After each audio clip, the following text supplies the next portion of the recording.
मित्रांनो नमस्कार. मी भिवराज मडके मागील 25 वर्षापासून विमा व्यवसाय करत आहे. या व्यवसायामध्ये जास्तीत जास्त माझ्या मित्रांनी सहभागी व्हावे म्हणून माझ्याकडे जे काही अनुभव आहेत ते आपल्याबरोबर शेअर करण्याच्या उद्देशाने मी काही गोष्टी सांगतो. आपण सर्वजण या समाजसेवी व्यवसायात प्रवेश करत आहात म्हणून खरं तर आपले सुरुवातीला अभिनंदन करतो. हा व्यवसाय फक्त पैसे कमवण्यासाठी नाही तर ही एक समाजसेवा आहे. विमा हा समाज सुधारणेचं सर्वात प्रभावी अस्त्र आहे. मागील 25 वर्षात मला अनेक वेगवेगळ्या स्वभावाचे लोक भेटले आणि त्यांच्याशी माझे नाते जोडले गेले. ते इतके की आज मी कोठेही गेलो तरी मला माझी माणसं भेटल्याचा अनुभव नक्की येतो आणि त्यामधून जो मला आनंद मिळतो तो कुठल्याही नातेवाईकाच्या घरी गेल्यानंतर मिळेल यापेक्षा नक्की जास्त असतो. तुम्ही सर्वजण हे ऐकण्यासाठी इच्छुक आहात की हा व्यवसाय मला काय देईल, या व्यवसायामध्ये मला काय करायचं आहे. तर मी एका वाक्यात सांगेल की या व्यवसायातून तुम्हाला जगातील सर्वोत्तम फायदा होईल आणि तो म्हणजे कार्य समाधान. जे तुम्ही काम करणार आहात त्या कामाचं जे समाधान असतं तर ते तुम्हाला या ठिकाणी मिळणार आहे. आता तुमची या व्यवसायात प्रवेश करताना तुम्हाला काही गोष्टी करणं आवश्यक आहे आणि त्यातील पहिली गोष्ट म्हणजे परीक्षा. परीक्षा म्हटलं की बऱ्याच जणांना भीती वाटते कारण अनेक लोक या प्रकरणाला घाबरतात नाही का. परीक्षा कोणाला नको असते परंतु घाबरण्याचे काहीच कारण नाही. मी तुम्हाला आज जे सांगणार आहे त्यामधून तुमची परीक्षेची भीती तर निघून जाईलच पण सहजपणे तुम्ही ही परीक्षा पास कराल याची मला पूर्ण खात्री आहे. पुढील अर्धा तास मी तुमच्याची जी हितगुज करणार आहे हे हितगुज नुसत्या परीक्षेलाच नाही तर आयुष्यभर ते तुमच्या कामी येणार आहे. तर सुरुवातीला विमा म्हणजे काय नाही का. आपण विम्याचा अभ्यास तर करतोच पण तो नेमका काय आहे. तर विमा म्हणजे ट्रान्सफर ऑफ रिस्क, जोखीम हस्तांतरण. याचा अर्थ तुम्हाला कसा समजेल. व्हॉट इज रिस्क, जोखीम काय आहे. तर त्यासाठी एक उदाहरण देतो. समजा मी आहे, माझ्या कुटुंबामध्ये कमावती व्यक्ती मी आहे, माझ्यावरती माझं पूर्ण कुटुंब अवलंबून आहे. समजा दुर्दैवाने जर उद्या माझे काय झाले तर मुलांचं शिक्षण, घर खर्च याला काही पर्याय आहे का. म्हणजे मी नसताना माझ्या कुटुंबाला उत्पन्न येईल अशी काही व्यवस्था आहे का.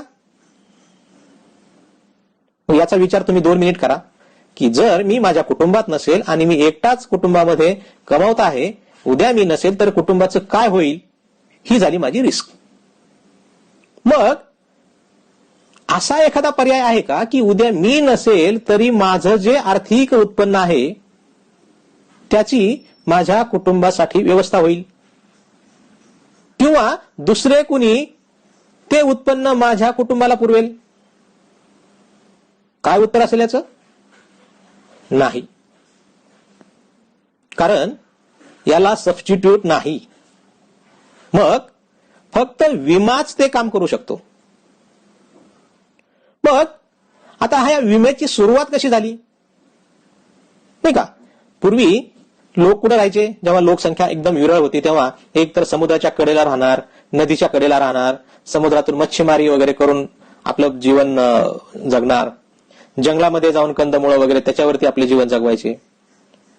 अशा वेळी समजा एखादा मच्छीमारी करण्यासाठी समुद्रात गेला आणि तो परत आला नाही तर काय होईल. त्याचं जे कुटुंब त्याच्यावरती अवलंबून होतं त्याची पंचायत होईल. ते आर्थिक संकटात सापडेल, नाही का. मग त्यावेळी पण असंच व्हायचं.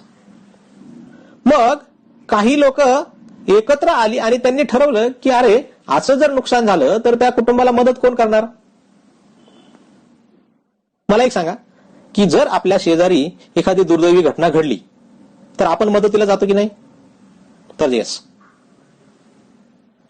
परस्परांना सहाय्य करण्याची मानवी प्रवृत्ती ही उपजत आहे. म्हणजे मनुष्य प्राणी दुसऱ्या मनुष्य प्राण्याला नक्कीच मदत करतो. समजा एखाद्याचं नुकसान झालं तर ते त्याच व्यक्तीला सहन करावं लागतं, त्याच्याच कुटुंबाला ते सहन करावं लागतं. मग त्याला काही पर्याय करता येईल का, या उद्देशाने या लोकांनी त्या काळात विचार सुरू केला. एक उदाहरण देतो. एका ठिकाणी 10 घरं आनंदाने राहत होती. प्रत्येक घराची किंमत 1000 रुपये आहे. म्हणजे त्याच्यामध्ये सगळं मटेरियल, नाही का, घरातील सगळ्या वस्तू, घराची भिंत, घराचं छत, या सगळ्याची किंमत एका घराची 1000 आहे. मग त्या घराचं जर आगीमुळे नुकसान झालं तर ते नुकसान कोणाचं होईल, त्या घर मालकाचं. मग या 10 लोकांनी ठरवलं की आपण प्रत्येकाने 100 रुपये जमा करू. म्हणजे 10 लोकांनी 100 रुपये प्रत्येकी जमा केले तर किती होतील, 1000. आणि मग जर कुणाचं नुकसान झालं तर ते 1000 रुपये त्या घरमालकाला द्यायचे. म्हणजेच या ठिकाणी काय झालं की जे एका मालकाचे 1000 रुपये नुकसान होणार होतं तर तेच नुकसान या 10 लोकांनी एकत्रितपणे सहन केलं. म्हणजेच काय झालं की जी जोखीम एकट्याची होते ती सगळ्यांनी वाटून घेतली. That is sharing of risk. मग ज्याचं घर झालं त्याला जास्त बुर्दन पडला का, तर नाही. तो जे नुकसान आहे ते 10 लोकांनी वाटून घेतं. आता असंच जर या 10 घरांच्या ऐवजी 100 घरं एकत्र आले आणि घराचं नुकसान किती होईल, 1000. एखाद्या घराचं नुकसान झालं तर ते 1000 त्याची किंमत आहे. पण 100 लोक एकत्र आले तर प्रत्येकाच्या वाट्याला किती येईल, 10 रुपये. प्रत्येकाने जर 10 रुपये काढले तर किती होतात, 1000 रुपये होतात. म्हणजेच जसे लोकांची संख्या वाढेल, जसा सहभाग वाढेल, त्यानुसार नुकसान कमी होईल. ही गोष्ट लक्षात आली. म्हणजेच जास्तीत जास्त लोकांचा सहभाग असेल तर विमा फायद्याचा होतो. परीक्षेमध्ये प्रश्न पण असेल. मग त्या पुढील प्रश्न आहे, आता हे जे पैसे जमा करायचे तर ते ठेवायचे कोणाकडे. एक उदाहरण देतो. आपल्या गावी यात्रा असते. यात्रेमध्ये वर्गणी गोळा करतात. मग ती जमा झालेली वर्गणी कुणाकडे ठेवतात, काही ठराविक लोक असतात, त्यांची कमिटी केली जाते आणि त्यांना विश्वस्त म्हणतात, ट्रस्टी. त्या विश्वस्तांकडे ती रक्कम ठेवली जाते आणि मग तिचा योग्य प्रकारे खर्च हे विश्वस्त करतात. मग त्यावेळी हीच पद्धत वापरण्यात आली आणि या विश्वस्तांकडे हा फंड ठेवण्यात आला. तेव्हा जे विश्वस्त तयार झाले तेच आजची विमा कंपनी किंवा विमा करता. म्हणजे विमा कंपनीकडे जी रक्कम असते ती कोणाची असते, तर ती पॉलिसी धारकांची असते. मग विश्वस्त या नात्याने विमा करता पॉलिसी धारकांची जी रक्कम असेल त्याला जबाबदार असतो. मग विश्वस्ताचं काम काय, तर ती जमा होणारी रक्कम कुठेतरी योग्य ठिकाणी गुंतवणे आणि त्याच्यामधून जास्तीत जास्त लोकांचा फायदा कसा करता येईल याच्याविषयी निर्णय घेणे हे विश्वस्ताचे काम असते. अशा प्रकारे विमा व्यवसायाची सुरुवात झाली. मग आता विम्याचे प्रकार किती आहेत? तर विम्याचे 3 प्रकार आहेत. पहिला प्रकार लाईफ इन्शुरन्स, दुसरा नॉन लाईफ म्हणजे जीवनेतर विमा, आणि तिसरा री इन्शुरन्स म्हणजे पुनर्विमा. आज तुम्ही ज्या विमा व्यवसायात प्रवेश करणार आहात तर तो आहे लाईफ इन्शुरन्स, आयुर्विमा. आज आपण जी चर्चा करणार आहोत तर ती लाईफ इन्शुरन्स विषयी. मग आता लाईफ इन्शुरन्स मध्ये पण 3 प्रकार आहेत. पहिला प्रकार टर्म इन्शुरन्स किंवा मुदत विमा, दुसरा एन्डॉनमेंट किंवा सावधी विमा, आणि तिसरा ULIP unit link insurance products किंवा निगडित योजना. या 3 प्रकारामध्ये लाईफ इन्शुरन्स विभागलेला आहे. मग हे 3 प्रकार लक्षात कसे ठेवायचे? तर पहिला टर्म इन्शुरन्स किंवा मुदत विमा. यामध्ये ठराविक काळासाठी विमा पॉलिसी घेतली, मुदत संपले तर मॅच्युरिटी नाही. पण मुदतीच्या अगोदर जर काही घटना घडली अशा वेळी मृत्यू दावा दिला जातो. मग जर याच्यामध्ये मॅच्युरिटी नसेल, पक्वता दावा नसेल, तर मग मुदत विमा किंवा टर्म इन्शुरन्स घ्यायचा कशासाठी? तर विमा प्रकारातील सर्वात स्वस्त प्रकार जर असेल तर तो टर्म इन्शुरन्स. जास्तीत जास्त इन्शुरन्स कव्हर घेण्यासाठी टर्म विम्याचा उपयोग होतो, म्हणजे त्याच्यामध्ये कमी हप्ता असतो. त्याच्यामध्ये वेगवेगळ्या प्रकारचे रायडर सुद्धा आपल्याला घेता येतात. तर रायडर्स म्हणजे काय? तर विम्याबरोबरच जे जास्तीचे फायदे असतात ते तुम्हाला घेता येतात. त्यामध्ये ऍक्सिडेंटल बेनिफिट, अपघाती विमा, दुसरा कायमस्वरूपीचे अपंगत्व, total permanent disability, critical illness, गंभीर आजारांचा फायदा, या प्रकारचे काही रायडर असतात. दुसरा प्रकार आहे एन्डॉनमेंट किंवा सावधी विमा. या प्रकारच्या विम्यामध्ये जेव्हा मॅच्युरिटी होते तेव्हा मॅच्युरिटी क्लेम मिळतो, पक्वता दावा मिळतो. जर मध्येच पॉलिसी मुदतीमध्येच जर पॉलिसी धारकाचा मृत्यू झाला तर विमा रक्कम आणि तोपर्यंतचा बोनस मिळेल. म्हणजेच एन्डॉनमेंट किंवा सावधी विम्यामध्ये जिवंत राहिला तरी पैसे मिळतील, तरी दावा मिळेल, आणि जर मध्ये मृत्यू झाला तरी सुद्धा दावा मिळेल. एन्डॉनमेंट प्रकारच्या पॉलिसी जास्तीत जास्त विकल्या जातात. बऱ्याच लोकांचा या पॉलिसी घेण्यामागे एक उद्देश असतो की आपले पैसे बुडणार नाहीत, पॉलिसी पूर्ण झाली तर पैसे मिळतील, आणि जर मध्येच मृत्यू झाला तर विम्याचा क्लेम मिळेल. तर असे हे 3 प्रकारचे विम्याचे प्रकार आहेत. त्यानंतर पुढचा भाग असा आहे की हे विम्याचे कार्य चालते कसे. मग त्याच्यामध्ये विमा करता असतो, विमा कंपनी असते, त्याच्यानंतर डिस्ट्रीब्युटर असतात, वितरक, विम्याचे वितरक. मग त्याच्यामध्ये वेगवेगळे प्रकार आहेत. एजंट असतो, बँका असतात, ऑनलाईन पण आपल्याला त्या पॉलिसी घेता येतात. तर असे वेगवेगळे प्रकार असतात. पण त्याची सुरुवात मात्र सर्वांची सारखीच असते. एखाद्या व्यक्तीला विमा घ्यायचा असेल तर त्याला प्रस्ताव सादर करावा लागतो, म्हणजे प्रपोजल फॉर्म.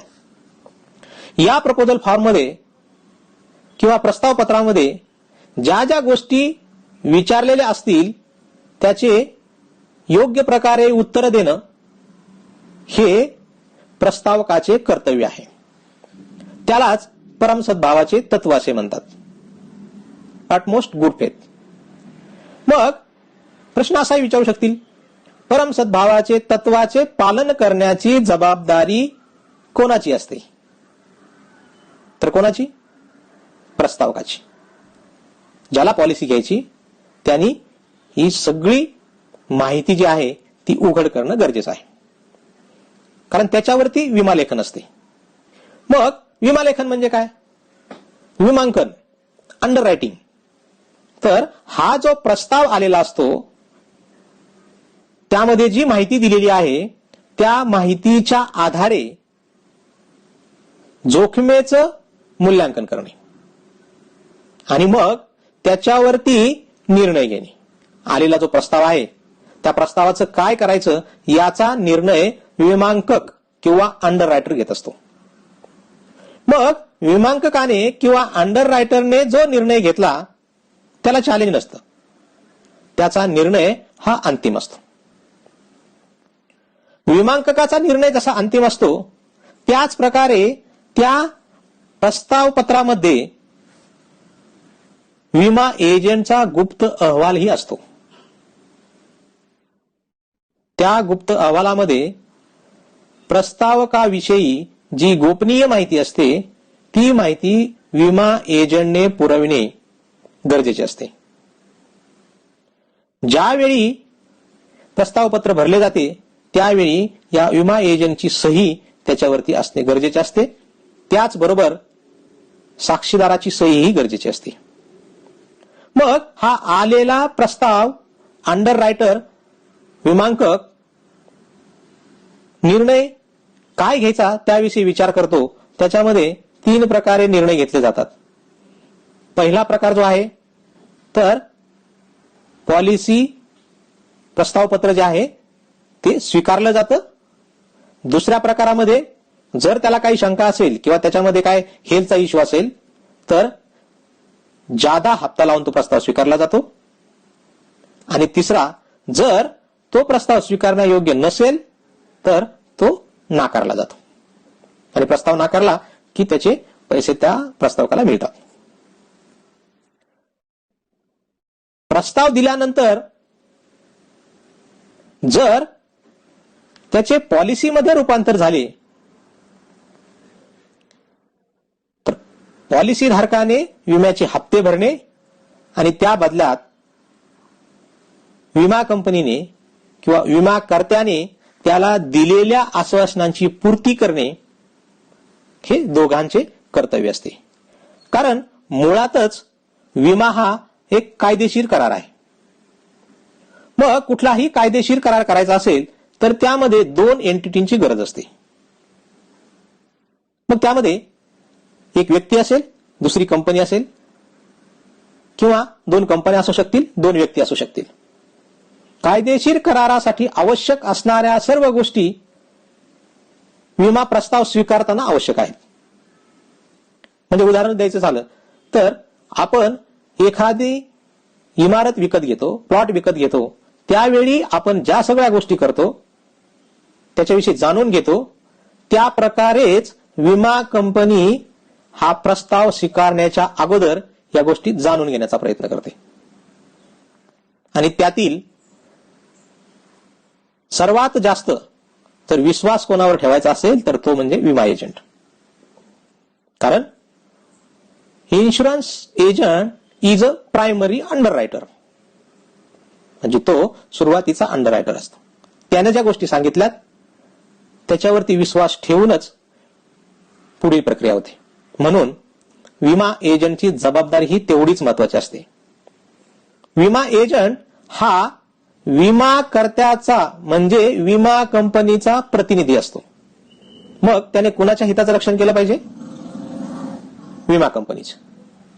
आणि सर्व ज्या आवश्यक विमा करारासाठी आवश्यक असणाऱ्या गोष्टी त्या ठिकाणी लिहिणे अनिवार्य असते. आता एकदा पॉलिसी सुरू झाली तर त्याच्यामध्ये काही नियम आहेत.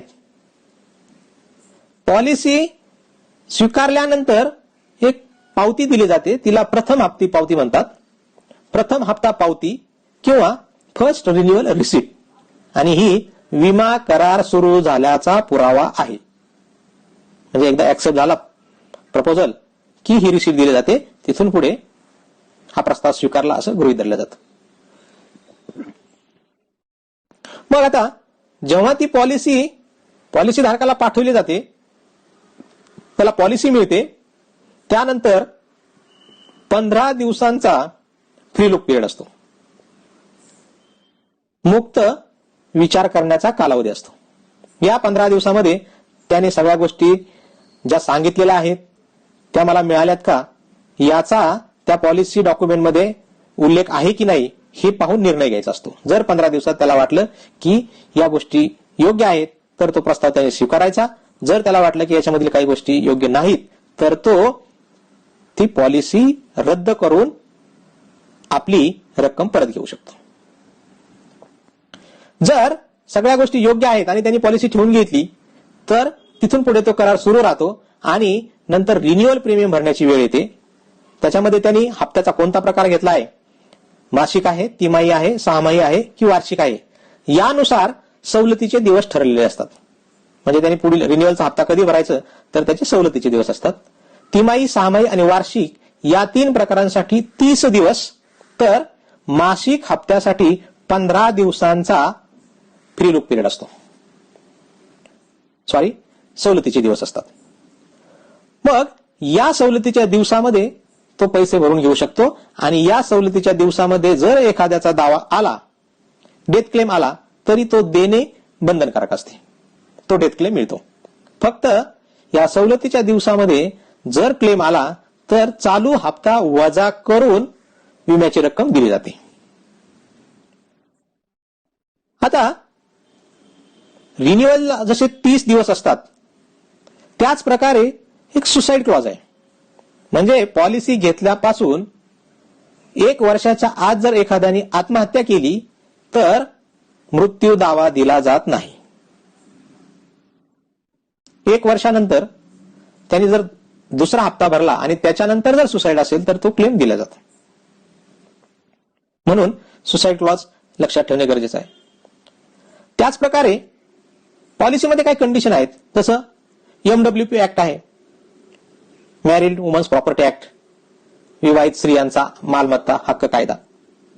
यामध्ये जर एखाद्या पुरुषाने त्याची पत्नी आणि मुलं यांच्यासाठी जर विमा पॉलिसी घेतलेली असेल आणि त्याच्यावरती जर दावा आला तर तो दावा फक्त त्याची मुले आणि पत्नी यांनाच मिळेल, इतर कुणालाही तो मिळणार नाही. त्याला MWP ऍक्ट म्हणतात. त्याच्यानंतर पॉलिसी जेव्हा मॅच्युअर होते, मॅच्युरिटीला त्याला काय मिळतं तर सम ॲश्युअर्ड प्लस बोनस मिळतो. मध्ये जर त्याला वाटलं की मला पॉलिसीतून पैसे काढून घ्यायचे तर त्याच्यासाठी काही नियम आहेत.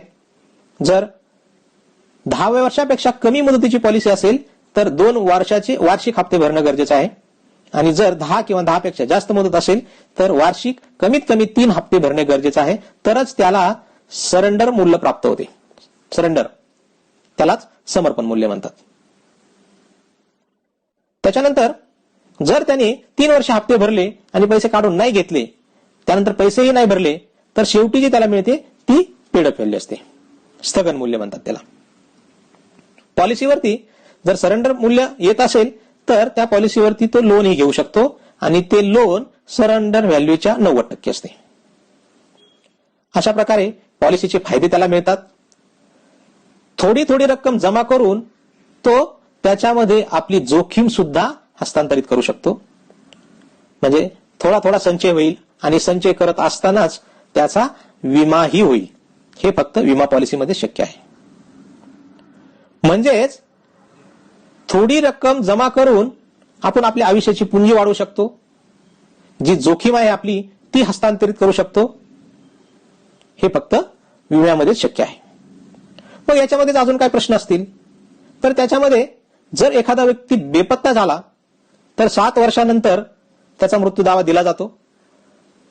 तो मृत घोषित केला जातो. त्यानंतर मृत्यू दावा द्यायचा म्हणलं तर मृत्यूपत्र लागते, डेथ सर्टिफिकेट लागतं. पण एखादा व्यक्ती उदाहरणार्थ सैन्यात असेल आणि तिथे जर त्याचा मृत्यू झाला युद्धामध्ये आणि शत्रू सैन्याने जर त्याचा मृतदेह घेऊन गेले तर त्याचा मृतदेह मिळत नाही. अशा वेळी त्याचा जो लेफ्टनंट वगैरे असेल तर त्यांनी दिलेला दाखला हा मृत्यूचा पुरावा म्हणून स्वीकारण्यात येतो. आता यामध्ये जे क्लेमचे काही नियमसाठी आहेत त्याच्यामध्ये क्लेम हा 3 प्रकारेच फक्त टाळू शकतात.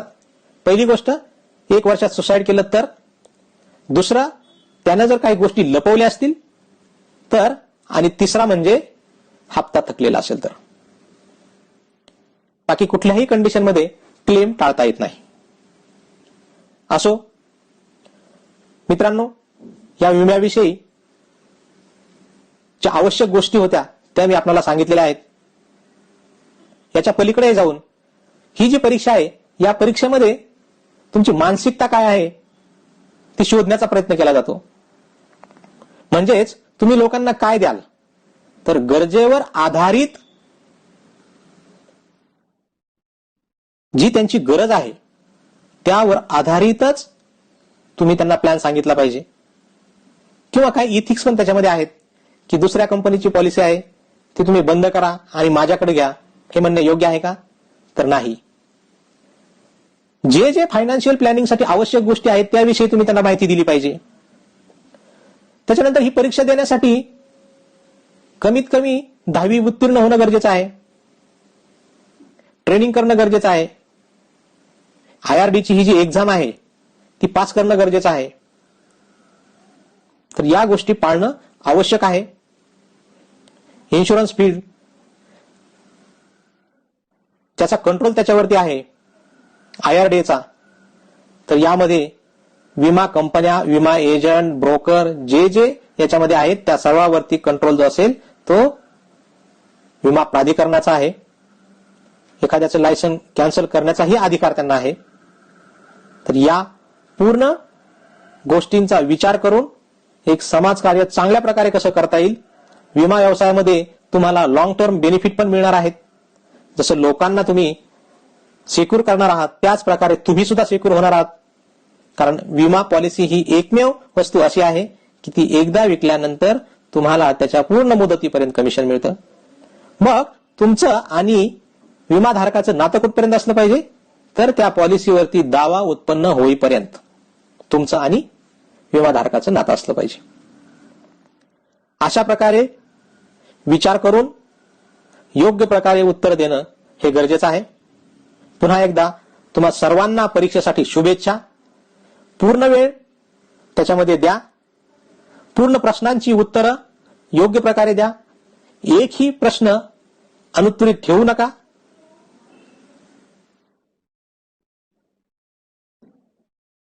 आणि सर्वात महत्वाचं,